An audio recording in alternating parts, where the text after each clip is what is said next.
This look literally takes me everywhere.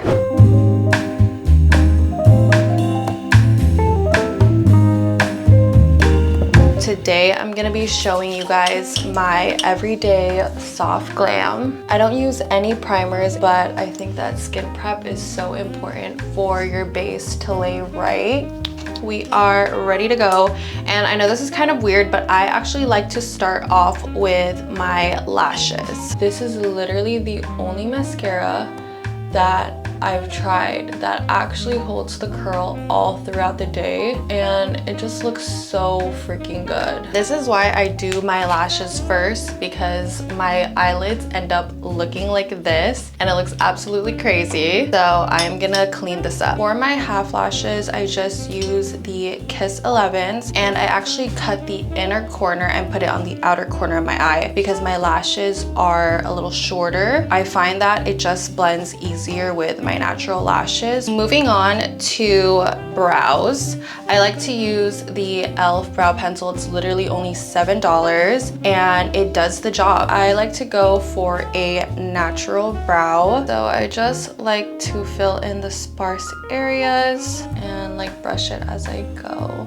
If you have been a subscriber since I started my YouTube channel, which was in 2020, first of all, you're a real one, but second, you know that I started off creating makeup videos. So I'm really excited to get back into it. Now I'm just gonna take a wet Q-tip and clean everything up. I feel like brow trends come and go.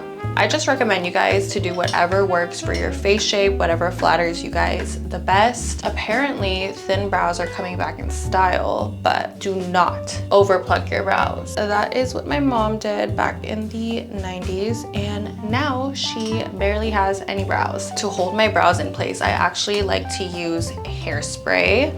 So I'm just gonna spray a little bit on my spoolie, and then I'm just gonna brush it through. Now I'm going in with my cream contour, and I like to use that to contour and warm up my eyes. I love using bronzer on the lids, especially for like an everyday glam. I like to drag it out a little bit to elongate my eyes. I have very short eyes, so I definitely like to do all that I can to give the illusion of a more elongated eye. I always like to connect the eyeshadow to the nose contour. Last step for eyes, I'm gonna go in with the Anastasia Pro Pencil. I'm just going to highlight my brow bone, and I just take my finger and blend it out. Now for my favorite part, the base makeup. This kind of changes depending on how much coverage I'm looking for that day, but today I'm just gonna keep it natural. So I am going to apply the Hourglass Vanish Concealer in the areas that I want more coverage, which is mainly my cheeks, and then a little bit here to kind of just like lighten up the shadows of the nasolabial folds. And then of course under the eyes, and then a little bit in the forehead and the bridge of the nose, as well as the chin. If I am going for a fuller coverage look that day, then I would go ahead and either apply a skin tint. For skin tint, the skin tint I've been loving is the Fenty Eavesdrops, or I would go in with my all-time favorite foundation, which is the NARS Light Reflecting Foundation. This is my go-to. It has medium coverage and it's buildable, has a super natural skin-like finish, and I just love it so much. So if you are looking for a fuller coverage look, highly recommend this one. Now it's time to blend this in. I go in with tapping motions when I want fuller coverage. I feel like tapping also helps really push the product in. And then in the other areas, I kind of just like to swirl my brush around in case there is any extra product, just to even everything out. For my under eyes, I like to use a smaller eyeshadow brush and just dab that in. I'm gonna apply a little bit more right here. Just use a little bit and then build it up, because you could always add more, but you can't take it away. Also, another trick to keep everything looking natural is to not bring your concealer all the way up to your lash line right here. I just find that doing that also reduces creasing. Now we're gonna go back to the contour. Make sure to blend into your hairline. And again, because I want to keep the coverage here and not move any product, I'm gonna use dabbing motions. Also gonna take some bronzer on the lower lash line. Like, you see how we're already applying a little bit of product on the lower lash line? That's why you do not need to take your concealer all the way up. That will just make your under eyes look super cakey, and we do not want cakey. We're just working in thin layers, making sure everything's well blended, and just layering our products very nicely. Now for blush, this is where it changes depending on the outfit, the mood of the day. For today, I wanna go for a more peachy vibe, so I'm gonna be using the e.l.f. Camo Liquid Blush. This is a really good dupe for the Rare Beauty blushes in my opinion. For powder, I have been absolutely obsessed with the Makeup by Mario powder ever since I got my hands on it. I was looking for a powder that gave a natural finish and still kept this natural like sheen to the skin, and this does just that. This helps blur my pores and mattifies a little bit, but not too much. So I'm just gonna take the powder. I'm gonna go under my eyes. Make sure you look up.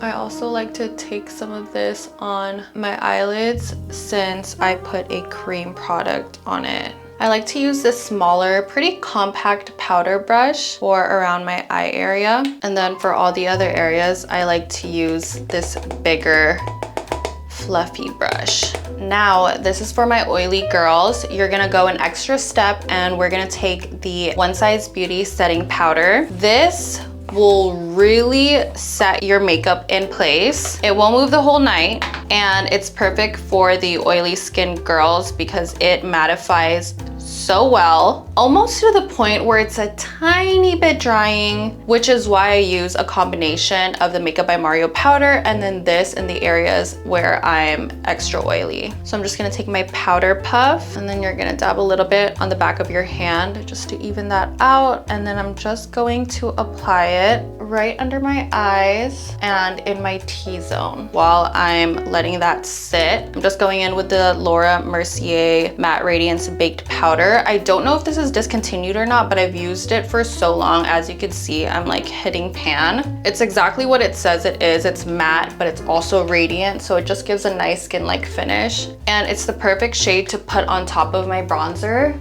because it's not too dark. It kind of just helps emphasize the contour that's already there. I'm basically just going over any areas where I applied the contour. If you want your makeup to look good all day, layering liquids and powders is definitely the way to go. Right now, I'm just gonna wipe the bake off. I'm using a big fluffy brush, but I'm like mainly patting it in. As you can see, after all those powders, the blush kind of mellowed out. So I'm gonna bring the blush back. I'm actually gonna go in with my Patrick Ta blush in She's a Doll. Literally dab it one time in the pan.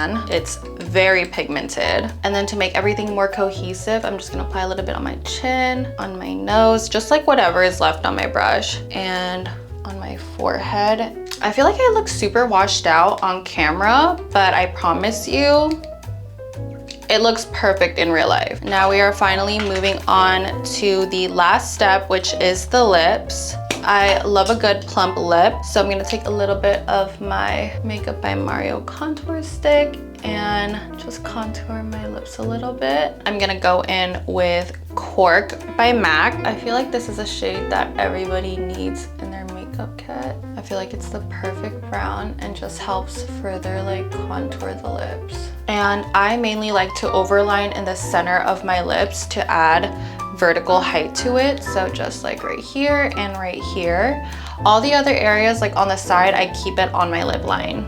So after I like to go in with a more natural shade closer to my lip color, I'm gonna be using the Makeup Forever lip liner in the shade Wherever Walnut. Love this shade. And I'm basically just going over Cork a little bit to just blend everything out. I use a lot of Q-tips while I'm doing my makeup because just like things to be precise and look clean. If you want to take the extra step, like let's say you're gonna be out all day and you don't want to touch up, I suggest going in with the One Size powder and just dabbing it on top of your lip liner. Last thing for the lips, I'm going in with the Laneige Peach Glaze, or sorry, this is the Laneige Glaze Craze Tinted Lip Serum. This is a new product. I literally bought it on the drop. I was so excited to try this because the applicator is so unique. I've never seen an applicator like this. I love it. It feels really comfortable on the lips,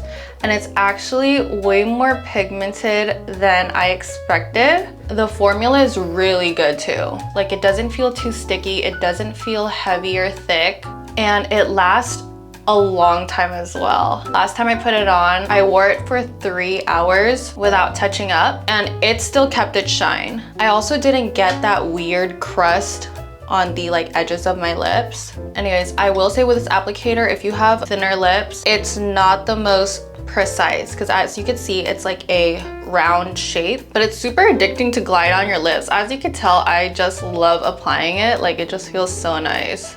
Okay, and to set it all in, I'm gonna use the One Size Until Dawn mattifying setting spray.